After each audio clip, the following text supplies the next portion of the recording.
In the summer of 2023, the Hudong-Zhonghua shipyard in Shanghai delivered the MSC Irina to the Mediterranean Shipping Company. This vessel is the largest container ship ever built. It can carry 24,346 20-foot containers, stretches over 400 meters long, and cost roughly $200 million to construct. It's an engineering marvel that represents the pinnacle of modern shipbuilding. But here's what makes this really interesting. If you wanted to build a ship like this anywhere else in the world, you'd struggle to find anyone willing or even capable of doing it. Because today, 3 countries, China, South Korea, and Japan, control over 90% of the world's commercial shipbuilding capacity. Everyone else has basically given up. And what makes this so fascinating is that, by all accounts, there's no physical reason why it has to be this way. The United States built more ships during World War II than the rest of the world combined.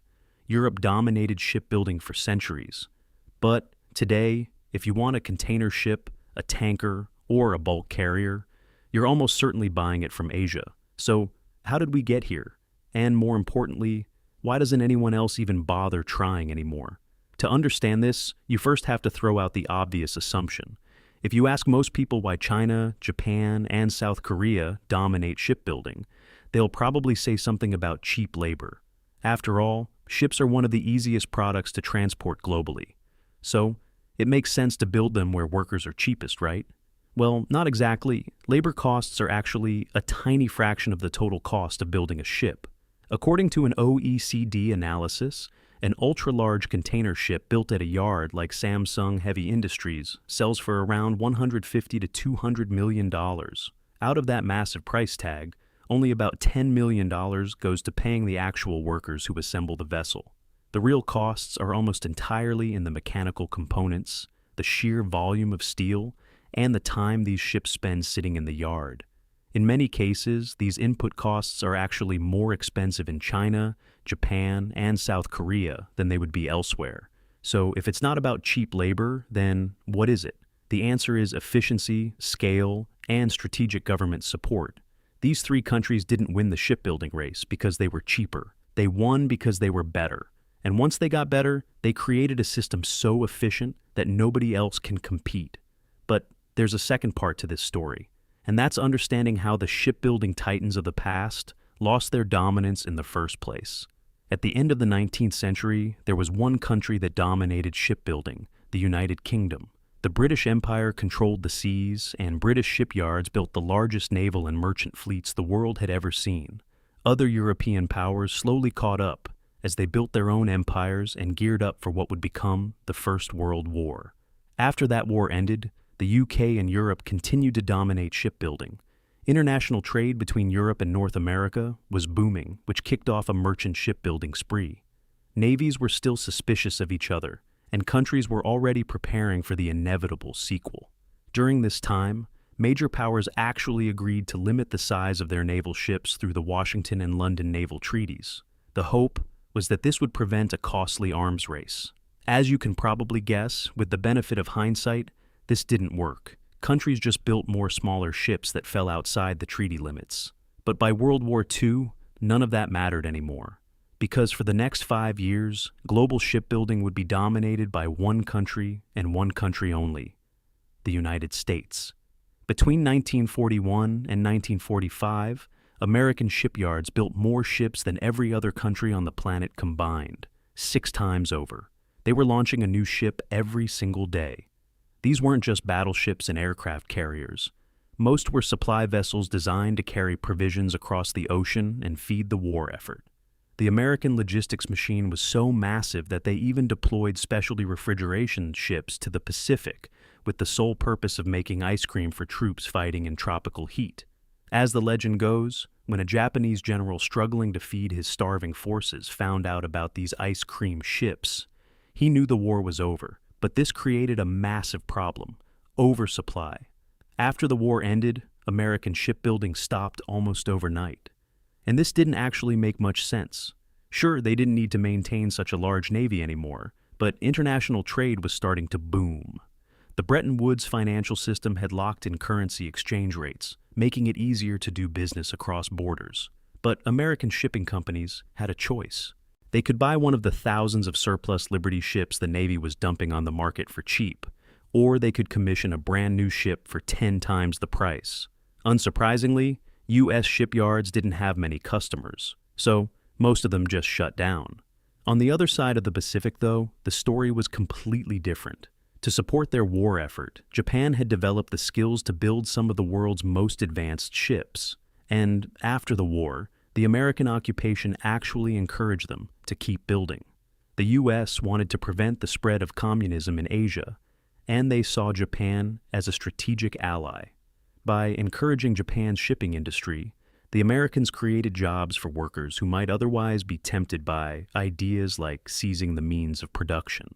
Japanese shipyards got another lifeline in 1950 from the Korean War. UN forces sailing from the US and Europe needed repairs and maintenance. And instead of sailing all the way back across the Pacific, they used shipyards in Japan, the same yards that had fought against them just 5 years earlier. This injection of capital gave Japanese shipyards exactly what they needed to start a positive feedback loop. Japan, like China and South Korea, lacks the raw materials needed to build ships, specifically iron ore for making steel. But as the Japanese got better at building massive bulk carriers, they lowered global shipping rates, which made it cheaper to import raw materials from places like Australia and Brazil, which made it cheaper to build even more ships. By the 1970s, Japan was building more ships than every other country in the world combined. Europe had shifted to building specialized cruise liners. The UK had largely given up, and the US just wasn't playing the same game anymore. Now, you might be wondering, didn't the US have laws to protect its shipbuilding industry? They did. In 1920, the US passed the Jones Act, which said that for a ship to operate between two American ports, it had to be built in America, flagged in America, and crewed by Americans. The intention was noble: create guaranteed demand for domestic shipyards and maintain a strong naval capability. But these noble ambitions were no match for basic economics. Since American shipbuilders had guaranteed customers from the U.S. Navy and domestic shipping companies, they never had to compete with global shipyards. This meant they stayed small, specialized, and far less efficient than the massive conglomerates growing in Asia. But it wasn't just efficiency that let Japan dominate. Their real secret weapon was finance. By the 1970s, Japan had become an export powerhouse, selling everything from TVS to Toyotas all over the world. But when foreigners paid for these exports, they were paying in their own currencies, mostly US dollars. And while the dollar might be the greatest piece of paper ever created, it doesn't buy you much in Japan. So Japanese exporters exchanged those dollars for yen. But this created a problem. Every time they sold dollars to buy yen, it pushed up the price of the yen, which violated the Bretton Woods system Japan had agreed to. That system required Japan to fix its exchange rate at 360 yen to $1. So, to counteract this, the Japanese government had to sell yen to buy dollars. And suddenly, they had a new problem: too many US dollars. Instead of just piling this cash into bonds, the Japanese government formed a series of public banks. One of these was the Export-Import Bank of Japan. Its mission was simple: provide low-cost loans to support strategic export industries. And here's how it worked. Say you're a 1970s businessman who wants to start a shipping empire. You need ships.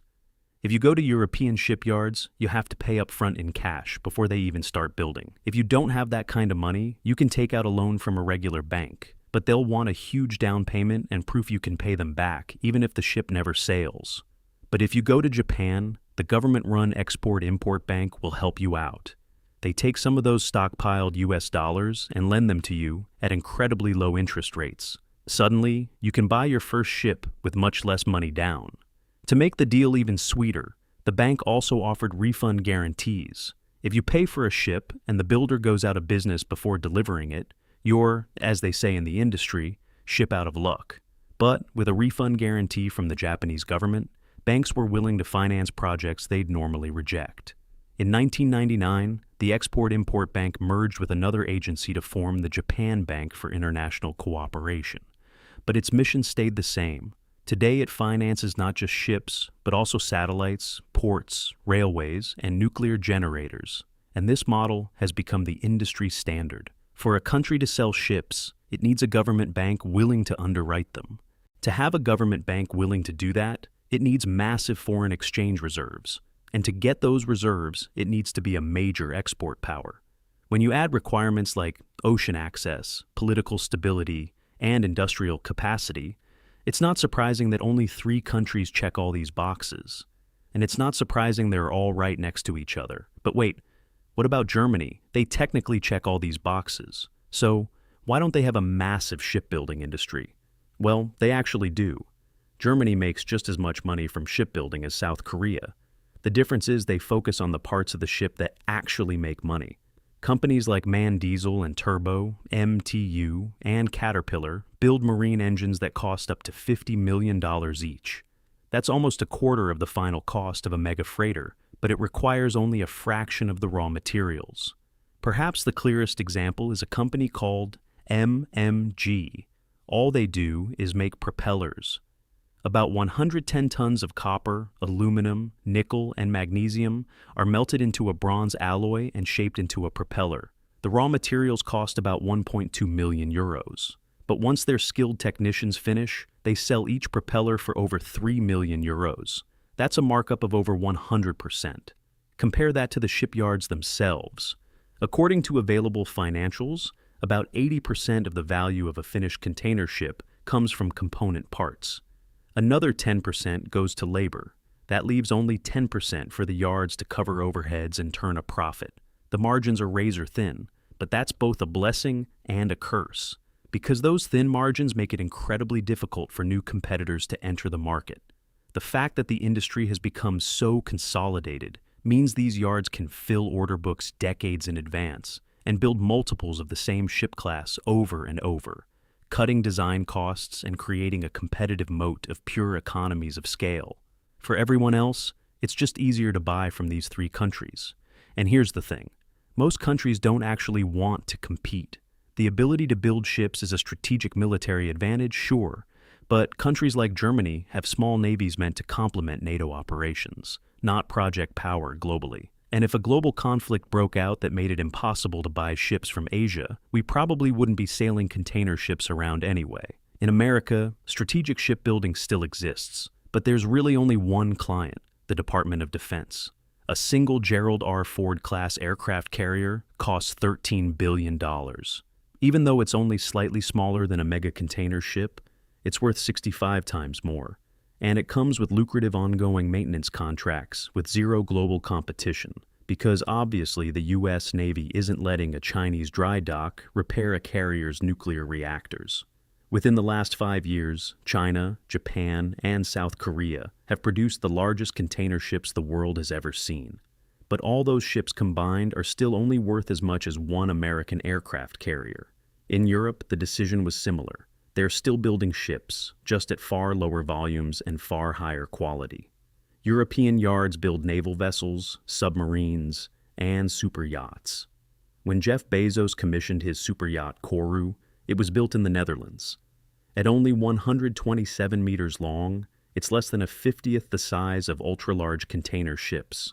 But it cost more than twice as much, because it's a highly technical design paid for by someone who can be a cavalier with their wallet. By volume alone, China, Japan, and South Korea dominate global shipbuilding to the point where everyone else barely registers in the data. But in terms of the real value of the industry, it's a collaborative and highly interdependent system. Asia has gone into the mass market, high volume, low margin. They're the McDonald's of shipbuilding, a good business, but different from the fine dining everyone else has specialized in. And just like McDonald's, these yards don't exactly have the most promising future at the moment, because building the world's biggest ships doesn't guarantee you'll make money from them. But that's a story for another time. What do you think? Should more countries try to compete in shipbuilding, or is the current system working fine? Let us know in the comments below.